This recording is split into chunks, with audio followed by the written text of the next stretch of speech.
ദൈവത്തിന് സ്തോത്രം. യേശുക്രിസ്തുവിന്റെ ജനന മരണ പകർത്തപ്പിനെടുക്കാനത്തെ ഓർമ്മ കടന്നുവരുന്ന നമുക്ക് ദൈവം ഒരു സാവകാശം കൂടി ഈ ഭൂമിയിൽ തന്നത് ഞാൻ ദൈവത്തെ സ്തുതിക്കുന്നു. നമ്മുടെ കർത്താവിനെ ആ നിലയിൽ കൊല്ലുവാനായിട്ട് പിടിക്കപ്പെട്ട ആ ദിവസത്തെ ചില കാര്യങ്ങൾ നമ്മൾ ആലോചിക്കുമ്പോൾ അത് നമ്മൾ വളരെ ചിന്താതീതമായ കാര്യങ്ങളാണ്. കാരണം നമ്മുടെ കർത്താവായ യേശുക്രിസ്തുവിനെ പിടിച്ചതിന് ശേഷം ആദ്യമായി അവരെ കൊണ്ടുപോകുന്ന ഹന്നാവിന്റെ അടുക്കലേക്കാണ്. ആ കാലത്ത് യാതൊരു അധികാരവും ഇല്ലാത്ത ഒരു തരത്തിലും കൊണ്ടുപോകാത്ത സാഹചര്യമില്ല. എന്നാൽ ആ ജനത്തിന്റെ പ്രീതി സമ്പാദിക്കുവാനൊക്കെ വേണ്ടി ഹന്നാവിന്റെ അടുത്ത് കൊണ്ടുവരും. അതിനുശേഷം തന്റെ പരിവാരം ആ കാലത്ത് മഹാപുരോധനായിരിക്കുന്ന കയ്യഫാവിന്റെ അവിടെ കൊണ്ടുപോയിരുന്നതാണ് നമ്മൾ വായിക്കുന്നത്. അതിനുശേഷം അവനെ ഹെരോദാവിനോട് അതിനുശേഷം പുലർച്ചെയായപ്പോൾ സന്നിധി അങ്ങനെയും പീലാത്തോസിന്റെ അടുത്തും കൊണ്ടുപോയി. അതിനുശേഷം സന്നിധിത സംഘത്തിന്റെ അടുത്ത് കൊണ്ടുപോയതിനു ശേഷം പിന്നീടാണ് പീലാത്തോസിന്റെ അടുത്തേക്ക് കൊണ്ടുവരുന്നത് എന്ന് വായിക്കുന്നത്. എന്നാൽ പീലാത്തോസ് നമ്മുടെ കർത്താവിനെ വിസ്തരിക്കുന്നത് കഴിഞ്ഞ രണ്ടാഴ്ച മുമ്പൊക്കെ അത് സ്പർശിച്ചു പോയ ചില കാര്യങ്ങൾ. അപ്പോൾ എൻ്റെ ഹൃദയത്തിൽ ആ വിഷയത്തിൽ വളരെ ആലോചനയ്ക്ക് വിധേയമായിരുന്നു. അതെ, നമ്മുടെ കർത്താവായ യേശുക്രിസ്തുവിനെ പീലാത്തോസ് വിധിച്ച് ചില വാക്യങ്ങൾ നമുക്ക് വായിക്കാം. വിധിച്ചതിന് ശേഷം അവനെ കണ്ട ഒരു കുറ്റവും കാണാത്തത്. അത് നമുക്ക് യോഹന്നാൻ എഴുതിയ സുവിശേഷം 18-ാം അധ്യായത്തിന്റെ ഒരു വാക്യം നമുക്ക് ഞാൻ അവന് അവിടെ 38-ാം വാക്യത്തിൽ ഇങ്ങനെ വായിക്കുന്നു, ഞാൻ അവന് ഒരു കുറ്റവും കാണുന്നില്ല. ഞാൻ അവനൊരു കുറ്റവും കാണുന്നില്ല. അതുപോലെ തന്നെ ആ അധ്യായത്തിന് 29-ാം വാക്യത്തിൽ വായിക്കുന്നു, പീലാത്തോസ് അവരുടെ അടുക്കൽ പുറത്തു വന്ന് ഈ മനുഷ്യന് നേരെ എന്തു കുറ്റം ബോധിപ്പിക്കുന്നു, ഞാൻ അവനൊരു കുറ്റവും കാണുന്നില്ല. ലോക മനസാക്ഷിയുടെ മുമ്പിൽ ഇന്നും ഈ ചോദ്യം ഒരു കുന്തമനം പോലെ നിൽക്കുന്നതായിട്ടാണ് നമ്മൾ വായിക്കുന്നതും പലപ്പോഴും നമുക്ക് ചിന്തിക്കാൻ പറ്റുന്നത്. കാരണം ഈ ചോദ്യത്തിന് ലോകത്തിനൊരു മറുപടിയില്ല. എന്നാൽ ഇന്ന് പകൽക്കാലം ഇവിടെ കൂടിയിരിക്കുന്ന നമുക്ക് ഓരോരുത്തർക്കും അറിയാം നമ്മുടെ കർത്താവായ യേശുക്രിസ്തുവിന് യാതൊരു കുറ്റവുമില്ല. നമ്മൾ ലേവ്യയാഗങ്ങളെ കുറിച്ച് വായിക്കുമ്പോൾ അസംഖ്യ പുസ്തകത്തിലും ലേവ്യ പുസ്തകത്തിലൊക്കെ വായിക്കുമ്പോൾ അവിടെ നമ്മൾ വായിക്കുന്നത് കുറ്റമില്ലാത്തൊരു ആട്ടിൻകുട്ടി, മാത്രമല്ല കുറുകളില്ലാത്ത ഒരു പശുക്കിടാവിനെ, അതിന് കുറുകളും ഊനവുമില്ലാത്ത ഒരു യാഗവസ്തുവിനാണ് ആ നിലയിൽ യാഗമർപ്പിക്കുവാൻ ആ കാലത്തെടുത്തത്. അതുപോലെ തന്നെ ലോകസ്ഥാപനത്തോട് അത് മനുഷ്യന്റെ ആ പാപനിമിത്തം അവൻ ദൈവത്തിൽ നിന്ന് അകന്നപ്പോൾ അവനെ ദൈവത്തിലേക്ക് അടുപ്പിക്കുവാൻ ഇന്ദ്രാവന സമയം നമുക്ക് അവിടെ കർത്താവിനെ ആരാധിക്കാൻ കടന്നു വരുവാൻ സാധിച്ചത് അതുകൊണ്ടാണ്. അത് കുറ്റമില്ലാത്ത ഒരു കർത്താവിനെയാണ് അവിടെ പീലാത്തോസ്. ഞാൻ അവരുടെ ഒരു കുറ്റവും കാണുന്നില്ല. പിന്നെ അതിനോട് തന്നെ ചേർന്ന് നിൽക്കുന്നതാണ് നാം ആ വാക്യം കൂടെ ഒന്ന് വായിക്കുന്നത്. അത് നമുക്ക് ലൂക്കോസ് സുവിശേഷത്തില് കാണാം. 23-14 വാക്യത്തിൽ ഇങ്ങനെ കാണുന്നു. 23-14 തന്നെ വായിക്കാം. അവിടെ ഇങ്ങനെ വായിക്കുന്നു, നിങ്ങൾ ചുമത്തിയ കുറ്റമൊന്നും അവനെ കണ്ടില്ല, ഹെരോദാവും കണ്ടില്ല എന്നുള്ള വാക്യം. അത് അവിടെ ഹെരോദാവും അവനൊരു കുറ്റവും കണ്ടില്ല. ഇതിനോട് തന്നെ ചേർന്ന് നിൽക്കുന്ന മറ്റൊരു പ്രസ്താവന തന്നെയാണ് ആ കാലത്തെ റോമൻ ഗവർണറായിരിക്കുന്ന പീലാത്തോസിന്റെ പത്നി തന്റെ ഭാര്യ പറയുന്നത് വായിക്കുന്നത്.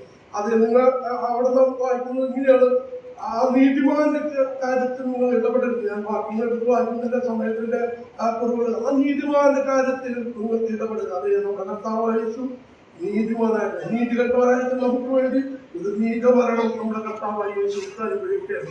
അതുപോലെ തന്നെ അതിനോട് ചേർന്ന് നിൽക്കുന്ന മറ്റൊരു പ്രസ്താവനയാണ് നമ്മുടെ കർത്താവായ യേശുക്രിസ്തുവിനെ കാണിച്ചു കൊടുക്കുന്നത്. നമ്മുടെ കർത്താവിന്റെ ശിഷ്യനുമായിട്ടുള്ള ഇസ്കോരിയോത്ത് യൂദ പറയുന്ന പ്രസ്താവനയാണ്, ഞാൻ കുറ്റമില്ലാത്ത രക്തത്തെ കാണിച്ചു കൊടുത്തു. അത് പ്രിയ സഹോദരങ്ങളെ, നമുക്ക് വേണ്ടി കുറ്റമില്ലാത്ത ഒരു രക്തമാണ് ചിന്തിക്കുന്നത്. അത് ആവയന്റെ രക്തത്തെക്കാളും ഗുണപരമായി സംസാരിക്കുന്ന പുണ്യ രക്തത്തിന്റെ അടുക്കൽ എത്രയും നമ്മൾ വന്നത്. അത് ഞാൻ കുറ്റമില്ലാത്ത രക്തത്തെ കാണിച്ചു കൊടുക്കുന്നതായിരുന്നു. അതിനുശേഷം അതിനോട് തന്നെ ചേർന്ന് നിൽക്കുന്ന മറ്റൊരു പ്രസ്താവന നമുക്ക് കാണാം. നമ്മുടെ കർത്താവായ യേശുക്രിസ്തുവിനെ ക്രൂശിച്ചപ്പോൾ അവന്റെ ഇടത്തും വലത്തുമായി 2 ദുഷ്പ്രവർത്തിക്കാരെ തൂക്കിയെന്ന് വായിക്കുന്നു. അതിലൊരു ദുഷ്പ്രവർത്തിക്കാരൻ പറയുന്നു, അവരെപ്പോഴും അറിയിക്കുന്നത് ഇവനോ അരുതാത്തൊന്നും ചെയ്തിട്ടില്ല. നമ്മുടെ കർത്താവായ യേശുക്രിസ്തു ഒന്നും തന്നെ അരുതാത്ത, അവൻ ഒരു കുറ്റവും ചെയ്തിട്ടില്ല. അത് നമുക്ക് വേണ്ടി അവൻ വലിയ കുറ്റവാളിയെ പോലെ അവിടെ കിടക്കുകയാണ്. ഒടുവിലത നമ്മുടെ കർത്താവായ യേശുക്രിസ്തു ആ കാലത്ത് തന്റെ ജീവനെ കിട്ടുന്ന സമയത്ത് അവിടെ റോമൻ പട്ടാളത്തിന്റെ നേതാവിയായിരിക്കുന്ന ആ പട്ടാളത്തലവനായിരിക്കുന്ന ശതാധിപൻ പറയുന്നത് കാര്യത്തില്ല. മരണത്തെ നേരിട്ട് കണ്ടപ്പോൾ പറയുകയാണ്, വാസ്തവമായ നീതിമാനായിരുന്നു. അത് സുരേട്ടനും സുരേട്ടനും വായിക്കുന്നു.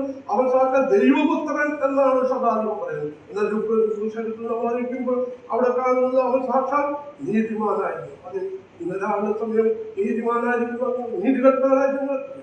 അത് അവനൊരു കാര്യം പാപം അറിയാത്തവന് നാം അവൻ ദൈവത്തിന്റെ നീതിയാകേണ്ടത് പാപമാകുന്ന കാഴ്ചയാണ് ആ കാലിനെ കുറിച്ച് നാം കാണുന്നത്. ദൈവജനമേ, ആ ദൈവത്തിന്റെ പുത്രൻ, ആ മഹത്വത്തിന്റെ രാജാവ്, പിതാവിന്റെ മാറോട്ടത്തിൽ വസിച്ചിരുന്ന ആ പുത്രൻ അതെ ഈ ശപിക്കപ്പെട്ട ഭൂമിയിലേക്ക് താൻ ഇറങ്ങി വന്നു. മരണത്തോളം ക്രൂശിലെ മരണത്തോളം അവൻ അനുസരണമുള്ളതായി തീർന്നു എന്നവർ വായിക്കുന്നു. ഇന്നലെ ആരാധനയും നാം കൂടി വരുമ്പോൾ നമ്മുടെ ഹൃദയം പ്രത്യാശ കൊടുക്കുന്നു പറയുകയാണ്. അത് നമ്മുടെ ഹൃദയത്തിൽ തന്നിരിക്കുന്ന വലിയ പ്രത്യാശ എന്താണ്? നമ്മുടെ കർത്താവായ യേശു ക്രിസ്തുവേ വരാൻ പോവുകയാണ്. അതേ നമ്മുടെ കർത്താവായ യേശു ക്രിസ്തു വരുമ്പോൾ അവൻ നമുക്ക് പ്രതിഫലം നൽകാൻ പോവുകയാണ്. അതേ നമ്മുടെ കർത്താവായ യേശു ക്രിസ്തു വരുമ്പോൾ നമ്മുടെ കണ്ണിലെ കണ്ണുനീരും രോഗവും ദുഃഖവും മരണവും എല്ലാം നീങ്ങാൻ പോവുകയാണ്. മാത്രമല്ല നമ്മുടെ കർത്താവായ യേശു ക്രിസ്തു വരുമ്പോൾ ആദിമ മനുഷ്യനായ ആദാം മുഖാന്തരം നമുക്ക് നിഷേധിക്കപ്പെട്ടത് മുഴുവൻ തിരികെ ലഭിക്കാൻ പോവുകയാണ്. മാത്രമല്ല നമ്മുടെ കർത്താവായ യേശു ക്രിസ്തു വരുമ്പോൾ പിതാവായ ദൈവത്തോട് അതേ പിതാവായ ദൈവത്തോട് നിത്യാരാധനക്കാരായി നാം തീരാൻ പോവുകയാണ്. ഒടുവിൽ ഇന്ന് നമ്മൾ ഈ സാധനം കാണുന്നത് നമ്മുടെ പ്രസ്താവനയാണ്. എന്നാൽ അവനെ നാം നേരിൽ കാണാൻ പോവുകയാണ്. അന്ന് ഇങ്ങേശം നീങ്ങി പോകും. നാളെ നമ്മൾ മുഖാമുഖമായി നമ്മുടെ കർത്താവിനെ ആരാധിക്കാൻ പോവുകയാണ്. നമുക്ക് മുമ്പ് നമ്മുടെ പിതാക്കന്മാർ, നമ്മുടെ മാതാക്കന്മാർ, നമ്മുടെ കൂട്ടുകാരൊക്കെ ഈ വലിയ പ്രത്യാശയോടുകൂടി അവർ ആരാധിച്ചു കൂടി കാണുന്നു. അവരുടെ പ്രത്യാശയോടുകൂടി ഇപ്പോൾ അവരുടെ കല്ലറകളിൽ ശ്രമിക്കാൻ നാം അത്യാവശ്യത്തോട് കാത്തിരിക്കുകയാണ്. ഇവിടെ കർത്താവ് മുടങ്ങിയൊരു നമ്മൾ നമ്മൾ ഇങ്ങാശം നീങ്ങിപ്പോകും. നാം അവരെ മുഖാമുഖമായി കണ്ട് ഒരു കുറ്റമില്ലാത്ത ഒരു പാപവും ഇല്ലാത്ത അനേക ആളുകൾ സാക്ഷി പറഞ്ഞു. അതേ ഒരു വാക്യം ഒരു വായിച്ച് നമുക്ക് അവസാനിക്കാം. എത്ര ലേഖനം 6-ാം അധ്യായത്തിന്റെ ആ വാക്യം നമുക്ക് വായിക്കാതെ മറന്നു പോകാൻ സാധിക്കില്ല. എത്ര ലേഖനം അധ്യായത്തിന്റെ 26-ാം വാക്യത്തിൽ എങ്ങനെയുള്ളവനായിരുന്നു നമ്മുടെ കർത്താവായ യേശു. അത് കർത്താവിന്റെ സ്വർഗാനത്തിന് ശേഷം എഴുതിയ ഒരു ലേഖനമാണ്. ഇങ്ങനെയുള്ളവർക്ക് പവിത്ര നിർദോഷ നിർമ്മല ഭാവികളോട് സ്വർഗത്തിൽ കൊണ്ടുവന്നതായിരിക്കും. നാം എപ്പോഴും അത്ര വലിയ അവരുടെ ആ കർത്താവിൽ ദൈവത്തെ ആരാധിക്കാം. അതിനായി ദൈവം സഹായിക്കട്ടെ. അല്ലെങ്കിൽ